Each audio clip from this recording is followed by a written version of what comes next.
Welcome back to the Two Blues podcast. Another live match reaction, another win. Chelsea are back on track in the Premier League after that defeat to Liverpool last week. We're back in the top four. We're back up and running. 17 points, equal with Arsenal. Dare I say it, above Arsenal, with them playing in about half an hour. Let's see how that game goes. Arsenal-Liverpool. I'm going to try and wrap this up before then. I know we all want to get off and watch the Arsenal-Liverpool game in 20 odd minutes. So I will try and keep this one brief, but another positive performance from Chelsea. Apologies as well. I saw someone was already in the comments saying, "Are you late?" I am slightly, but it was about 12 minutes of added time. VAR calls, penalty shouts, contentious decisions. It all started happening late on in that game. I mean, it was a fairly uneventful second half. The first half, I think this Chelsea side, like I said in midweek, is the opposite of what we were under Poch and what we have been for the last few weeks. We tend to start games very well, and we did so again today.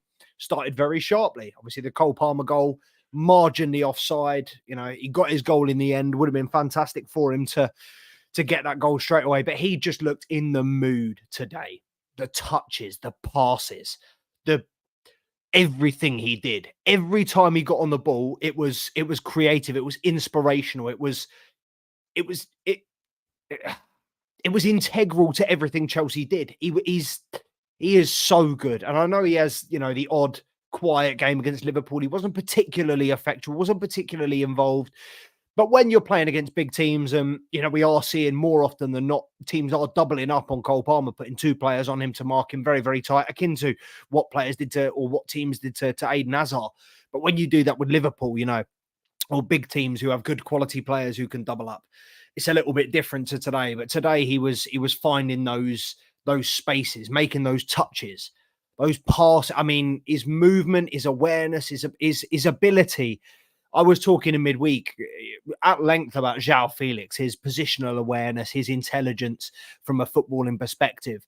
And Cole Palmer is equal to that. I think on the pitch today, definitely there's not a smarter player, not a more in tune, inclined player than Cole Palmer. I think there's not a better player on the planet right now. I think Lamine Yamal runs him close, but to be doing this in the Premier League at the age at which he's doing it, with the consistency of which he's doing it, is ridiculous. And Cole Palmer really needs his props. I mean, to say that he's not getting his props is kind of crazy, bearing in mind that everybody and their nan and in different celebrations at different sports, different countries is doing his celebration. His influence at the moment is unmatched. It's unrivaled. It's worldwide. He is touching every corner of the globe, but still he's underrated. He's understated. This guy is so good. He's pulling out world-class little touches, moves, passes. And it's times in that second half when he got on the ball. And if he wanted the game to slow down, he'd just take a couple of seconds. He dictates, even though he's not the most integral position in the team, even though the ball, he's not getting the most touches, the most time on the ball in the game.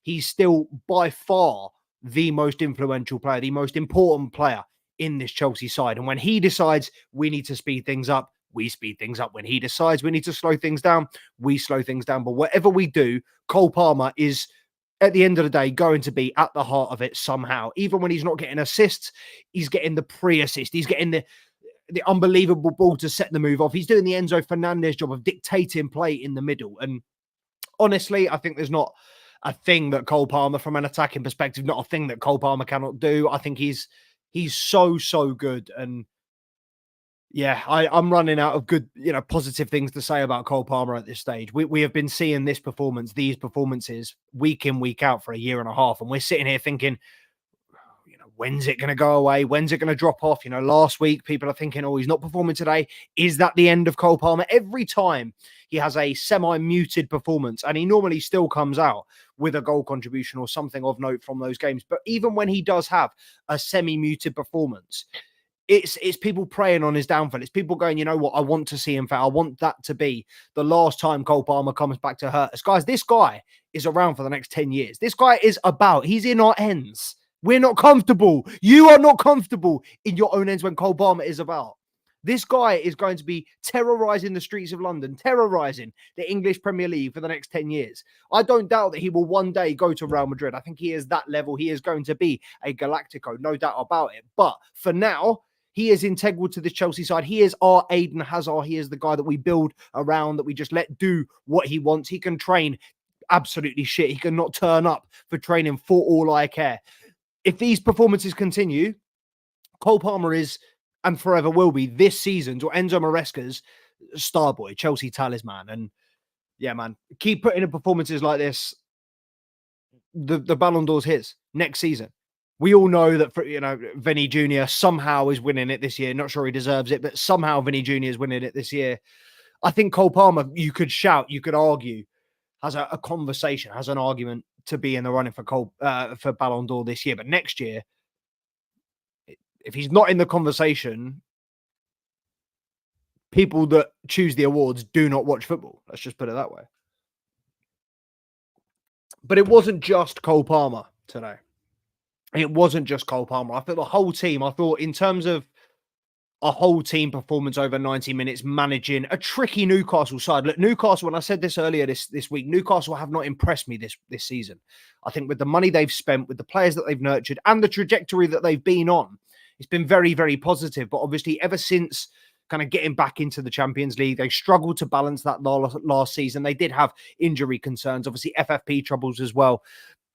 But they haven't looked the same squad. They haven't looked the same team, even with Tonali back. Ever since Tonali's come back, you kind of thought, look, Tonali, Gomes, Joe Linton, the player that he's been in centre mid, they would be controlling, be bossing, be pushing forward on the upwards trajectory on the same kind of levels that they have been on the last two seasons under Eddie Howe. But they really, while they haven't impressed me, like I said, the quality is still there. They've still got, and I thought Livramento played superbly today. I thought him and Hall both played like they had a little bit of a chip on their shoulder. They both played with a little bit of a point to prove. Look, we're coming back to Stamford Bridge. Hall got his first assist in Premier League football. Congratulations to him. And both of those players, superb players. I really do want them to do well. I thought they would be big parts of this Chelsea setup when they were at the when they were part of the Chelsea team, when they were part of the academy. Obviously, Livramento went out a little bit earlier. Hall got more first team opportunities, but Livramento I thought was superb today.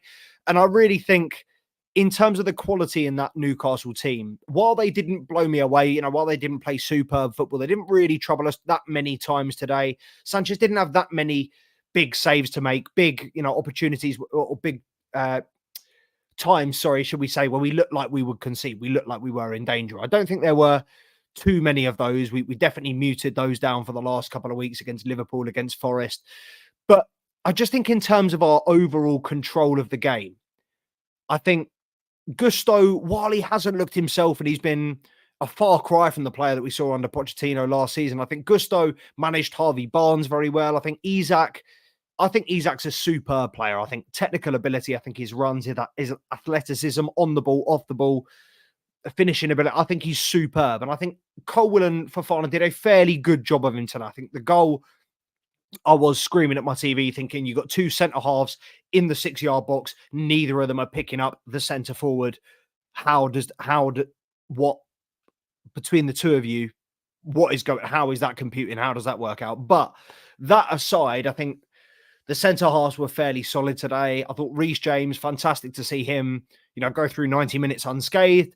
And Malo Gusto, while he wasn't, didn't blow me away, I think, and like I said, hasn't been fantastic this season. I thought solid performance up against Harvey Barnes. Really, he looks so good physically. For a slight player, I think he handles himself really well. Obviously, Premier League is a big physical league. And I know League One is actually quite a physical, we downplay it a little bit in terms of, Premier League being that far ahead of other leagues. And I think people say, maybe the Italian league's the next most physical, or the German league. Watch a bit of the French league. You'd be surprised at how physical it is. And even for the young players like Gusto, you do have to have some element of physicality to your game if you are going to be a defender, whether it's a fullback, whether it's a centre half. You've got to be a physical player in today's day and age. And I think he showed that today.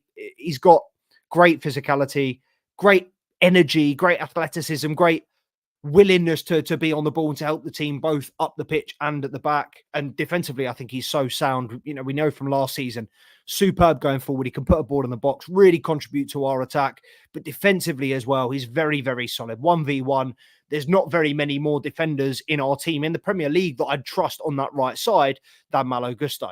But that being said, the inverted role, I think, is a little bit of a problem for I say problem, it's a little bit of an adaptive situation that Malo Gusto is not an inverting fullback. He's a bombing on right side, crashing balls into the box, overlapping wing back, traditional wing back, not a fullback. He's not, I don't like him in the inverted role. He's not very good on his left side. He's got no ping on him. His distribution isn't fantastic. And when we have him in high up areas around the box, he is just taking up space. Whenever he gets the ball, I'm not expecting him to crack it in the back of the net. I'm expecting him to blast it into Rosette like he did a couple of times today. And I do think that is something that we need to work on, whether it's the balance of this Chelsea side having one side go inverted and the other not. But I don't know, because obviously it's better to have both sides fluid and better to have both fullbacks that are able to do that job. I just feel like, particularly with our right side, look, Kukurea, not a player I'm a huge fan of, but he has shown time and again, he has more than able to do the inverted role. He can play left back and tuck in and distribute very nicely from a central position. I think Reece James, while he can also do that, he is more better utilised on the right side, because I think what he brings us, bombing down the right, attacking, overlapping, putting crosses into the box, is far better than when he tucks into midfield. Arguably, he does have that distribution. We saw him play centre defensive midfield for Wigan for a season in the Championship, and he was unbelievable. He got their player of the season. That was his breakout year. That was one of the main reasons Reece James got his opportunity in this Chelsea side. So I think he can play centre defensive midfield, but I think it's a trade-off. You are losing so much from that bombarding, overlapping right-sided, that right back. I just feel like Reece James, similar to Malo Gusto, but to a more manageable extent, is able to do the job, but is still better on the right. I think Gusto, while we have tried him, and while Maresca may continue to try him, I don't see Maresca changing his system or saying to Malo Gusto, you can sit this one out. I think Malo Gusto will be asked to do these jobs and will be asked to step up. And if he can't, he may get left behind. You may see a player like Josh Achimpong, who has been left on the sidelines and is not playing currently because he won't sign a new contract due to a lack of a progression, lack of a path. If Chelsea turn around and say, look, Malo Gusto, we've tried you 4 or 5 times. You might be a fantastic wing-back, but we need you to do this inverted role. If you can't do it, we've got Achimpong. We've got multiple players in that youth side, Brody Hughes, that are willing to come in and ply that right and ply their trade and try and push. And look, that is this is all hypotheticals at the moment. I do not want to see that happen to Malo Gusto because I think he's superb. But, I am just voicing a hypothetical concern that I may have if we do continue and Maresca continues to build this squad in the way that we are playing at the moment. Look, it's working. We are getting points on the board. We are getting wins in games that we may not have won last season. And it's got to a point where I'm thinking, look, we're going to have to start looking at the long term sooner rather than later. Enzo Maresca is very clearly a man with a long-term plan in hand. Bowley and Clearlake and co. obviously trust him.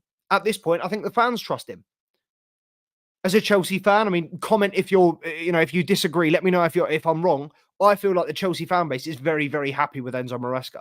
The football that we're playing, the way that we're getting the results, the fact that we're getting the results, we're getting performances out of the players. Like Nico Jackson, another goal today. What's that? His 6th goal in the Premier League this season. Cole Palmer, the most goal contributions in the Premier League. He's just absolutely flying. And Enzo Maresca is getting the best out of a lot of players. Pedro Neto, a player that I've been asking, particularly as of late, to do a lot more. In midweek, I wanted him to do a lot more. I wasn't best impressed with his performance in midweek against Panathinaikos. So I was kind of surprised that he started today over Sancho, but at the same time, not mad at it. He was getting at his defenders a little bit more, putting more balls in the box. The one thing with Pedro Neto that I've noticed is he does tend to just put his head down and run. I would like him to get his head up and use his options a little bit more. But I thought he was very solid today. Great performance. And Lavia as well. Enzo, we all knew, Chelsea fans knew from the midweek central midfield pairing, that we would be seeing Caicedo and Lavia alongside each other today in the centre midfield. I love that centre midfield. Listen, I think Enzo Fernandez is a superb player. One of, if not the best distributors of a football in our squad at the moment. But Caicedo and Lavia, They just bring an element of calm, control, composure to that midfield and the game, the team as a whole. I think Lavia, his distribution's superb. He brings the best of both Caicedo and Enzo Fernandez in the defensive attributes of Caicedo and the attacking distribution, getting attacks going, getting passes forward, getting moves started. He has both of those elements and can combine them. And considering that we spent 100 mil plus on both Enzo and Caicedo, considering that we got Lavia for 50, 60 mil, he's looking like, and I've said this before, the best performing midfielder in our squad at the moment by far, but he's looking like an absolute steal at half the price of these two players. He's outplaying them. I think he gets into most Premier League midfields when he's fitting at the moment. He's building up to that level, and to see him playing today, James playing today with no, touch wood, with no problems. We'll look at the post-match reactions, the post-match press conferences from Maresca, etc. But it looked like this Chelsea team is fairly injury-free. Again, another game where we've got virtually the same 11 building up as a team. The relationship between Colwill and Fofana seems to be evolving, seems to be developing. We need to cut these yellow cards, these silly fouls out. Wes Fofana is getting far too many yellow cards, 6 already. He's just come back from a suspension from yellow cards and he's already getting himself booked again. We need to, if we're going to build consistency, and a centre-back pairing is a massive part of building a consistent team and a consistent run of results. I think they both have to work on their naivety, their inexperience, their willingness to go out and lunge and attack the ball when they haven't got sufficient cover. But Wes Fofana, I think, is doing a great job. And for Colwill, I'm not going to speak on Colwill because everyone that watches me knows how much I rate Colwill. Future Chelsea captain, future England captain. I have no concerns about Levi Colwill. Passing, fantastic. Defensive attributes, fantastic. He just needs to, he just needs game time. He just needs to work on cooling his head down. That's it. But the fact that he bleeds blue, the fact that he wants to kill someone, the fact that he wants to take someone's head off for another one of our players, I'm never going to complain about that. Love to see it. Bring that kind of football back. But Wes Fofana's been the one that needs to step up. And obviously, with Badiashile in midweek, putting in a good performance, he's been touch and go since he came back from that knee injury. But Badiashile has been slowly improving. And Tosin Adarabioyo as well. Tosin, I wasn't sold on when we bought him, but at the same time, it was one of those, look, free transfer, Premier League proven, more experienced than our other centre-backs. Can't go wrong. You can't really complain about it. No risk. Nothing for us to whinge about. Tosin has been building performances. Obviously, Fofana has been restricted slightly, not just by his, by suspension, but also by the fact that we are trying to manage him very carefully in his minutes and we're trying not to overload him. And he is coming back from a long-term injury. So I'm sure there will be some hesitance. There will be some reluctance to go all out and to just throw himself into the game. But I feel like we are starting to see that. We are starting to see him get back into a comfortable routine of playing football and performing at the top level. And he seems to be building a solid relationship with Levi Colwill. And let me know in the comments if, you want a different centre-back partnership. But Levi Colwill and Wes Fofana, I think that's got legs. That partnership, obviously, left side, Levi, like I've said, future captain, future England captain, top player, wouldn't sell him for any amount of money. 100 mil, 150 mil, would not sell Levi Colwill. And Fofana, we spent a lot of money on this guy. So no doubt they're going to want to give him every chance to prove that he's worth that and to ply his trade. But a lot of Chelsea fans last season were saying Fofana out, cash in on him. It was stupid to me because I'm sitting there thinking you've spent 80 mil on him. You're never going to be able to recoup that. You're going to get, 20, 30 mil. So definitely not sell him. At worst case scenario, loan him out. But I'm glad that he's got back in the team. His stock's going back up and he's putting the performances in to show that he deserves it. And yeah, there is still, don't get me wrong, still a way to go. He is not, neither of them are the finished, the polished article. I think Colwill is closer to being there. But Fofana, for me, is doing enough week in, week out to show me that there is a future there for those two as a partnership. Let's jump into the comments real quick. Oh, a few people in the comments. My bad. Sorry, guys. Make sure, by the way, make sure to get involved in the comments. It is a live episode. Make sure to like as well and subscribe to the channel if you're not already. FC Hot says, hold on one sec. I've been talking too much. FC Hot says, Cole Palmer is a great player. He can't do this every game. For example, Liverpool versus Chelsea, but all players have bad games sometimes. If Chelsea sell him, Chelsea won't be the same. Yeah. Look, no one's entertaining the topic of selling Cole Palmer. He's locked down for the next decade. He's not going anywhere. We have no obligation to sell him unless we are woefully underperforming for the next 2-3 seasons and we feel he deserves to go. And we are in a situation where we need the money, yeah, cash in, but he's not going anywhere for 2-3 years minimum. And I wouldn't like to see him go after that. I think he's only going to improve with time, with age, with experience, with game time. He's just going to get better. He just needed that opportunity to throw him off the deep end. Chelsea have done that.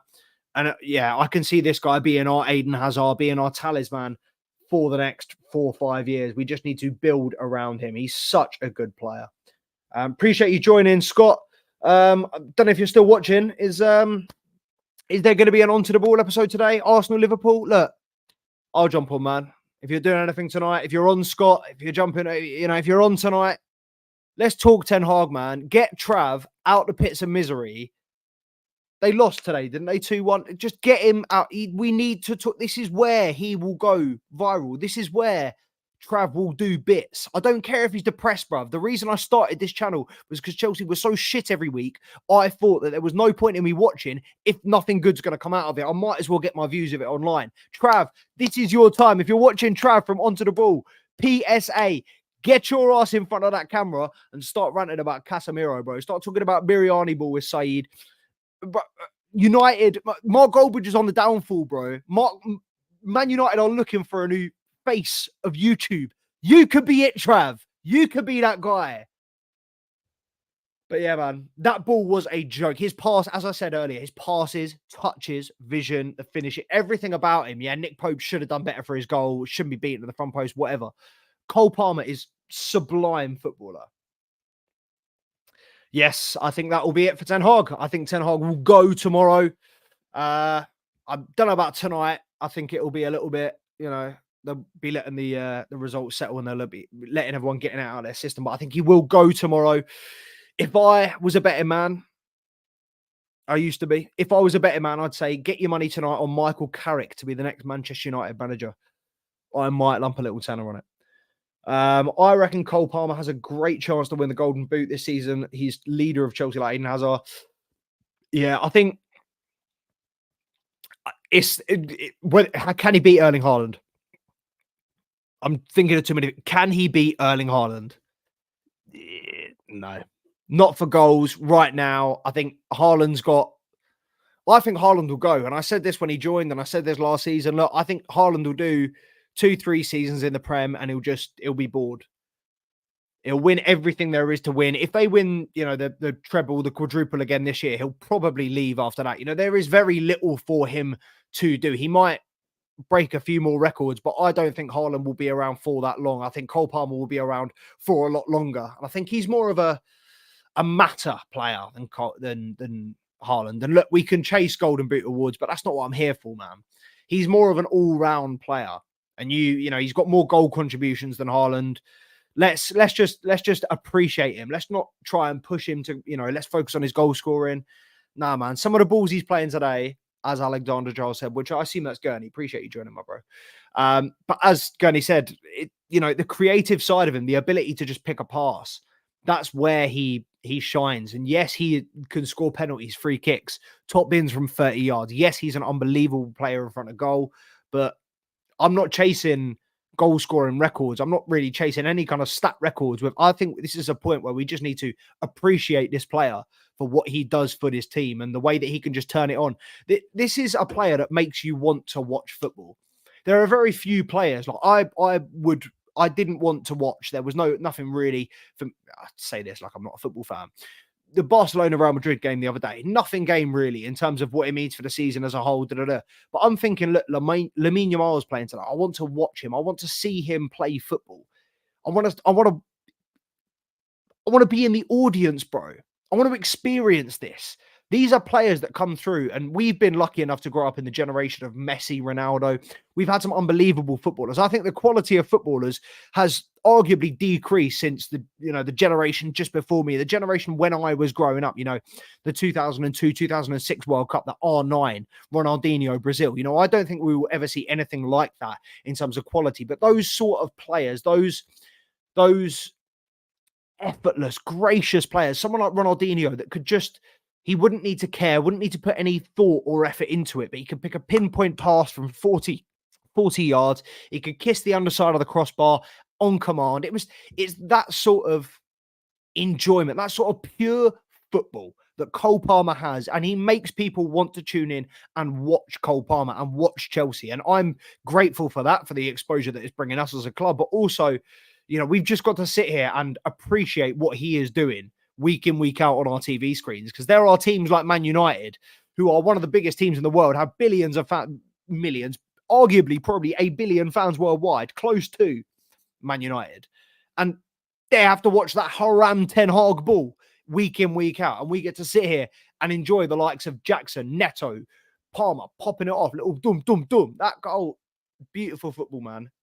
Just appreciate it. I've only just realised as well, we are eating into Arsenal-Liverpool here, so apologies.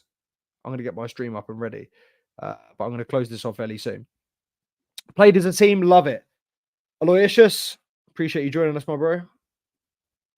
Should Chelsea finally buy a world-class keeper to replace Mendy, or keep their current keeper? Buy a new keeper, FC Hot. I appreciate you joining, by the way. I don't know if I've seen you on the channel before, my bro. Appreciate you joining and getting active in the comments. Love to see that, my guy. Make sure to subscribe if you're not already. And yeah, talk to me, man. I'm here for the conversation, although I won't be here for very much longer. I have been new keeper in for a long time. I wanted Diogo Costa a couple of years ago. Diogo Costa or Mike Maignan was my thought. I thought, Donnarumma is going to cost too much money. But Chelsea realistically need an Alisson and Edison, that world-class keeper, to just get us set. Every successful Chelsea club, every successful Chelsea team in terms of Europe, which is 2, has had a world-class keeper behind them, between the sticks. Petr Cech, best goalkeeper in the world, and Edouard Mendy was the best goalkeeper in the world that season, 21-22. So Chelsea need a world-class goalkeeper. Sanchez is not it. Distribution today was woeful. Did not like that. Should Chelsea keep Jackson? Don't even need to read the rest of the comment, my bro. Yes, Jackson is my number 9. I'm so glad we've given him more time. He is such a good striker. Maresca is actually 10 times better than Chelsea's old coach, Pochettino. Last season, Palmer did all the hard work, but now we play more as a team with Palmer as the leader in that team. Yes, agreed. There is a lot more of a team aspect, a team spirit, a team performance to it. I do feel like a lot more people, a lot more players are pulling their weight that weren't last season. And it does feel like if we were missing Cole Palmer, if he did for some reason miss a game, if he was suspended or injured, it does feel like we would have enough players, enough in the bank to be able to pull out a performance. So yes, I do think we are massively improved on last season. Although I don't rate Colwill that much, he's still a great player. Interesting to hear you don't rate Colwill. I don't think there's many Chelsea fans that don't rate Levi Colwill. I personally think he's top boy, future captain, future England captain. Wouldn't sell him for a single penny. Wouldn't sell him for any price. Wouldn't sell him for a single penny. Wouldn't sell him for any. You know what I mean? Wouldn't sell him at all. Fofana is good, but not worth 80 million. Well, yeah, he's got a long. Look, any player has got to do quite a lot to show me that they're worth 80 million pounds. So for Fofana, it's going to need 2 seasons of top John Terry, Ricardo Carvalho level-esque defending for me to turn around and go, yes, this centre back's worth 80 mil. For 80 mil, we're talking about Virgil van Dijk. So yeah, Fofana's got a lot to do, but I see him steadily improving, and fingers crossed those performances and that form will start to come. But yeah, for now, I can see that we're 5 minutes into the Liverpool-Arsenal game, so I'm going to let you lot get off and go and watch that, because you don't want to listen to me fucking yap while the football's on. Appreciate everybody joining. We will be doing a couple of well, actually, I say that. We've got Newcastle on Wednesday. So Mr. C Money Picks and I will be bringing you a live episode on Tuesday night, just kind of recapping the whole game week. We will obviously be talking about the Arsenal-Liverpool game, as well as the Chelsea-Newcastle game and everything else that's gone on. And yeah, preview on Wednesday, live stream Tuesday, match preview Wednesday, live match reaction Wednesday. Yeah, Mad content for you lot. Make sure to subscribe if you're not already. Make sure to like the video, comment if you want to get involved. Follow at Two Blues Podcast on the Instagram and the TikTok. And yeah, appreciate every single person joining. We out.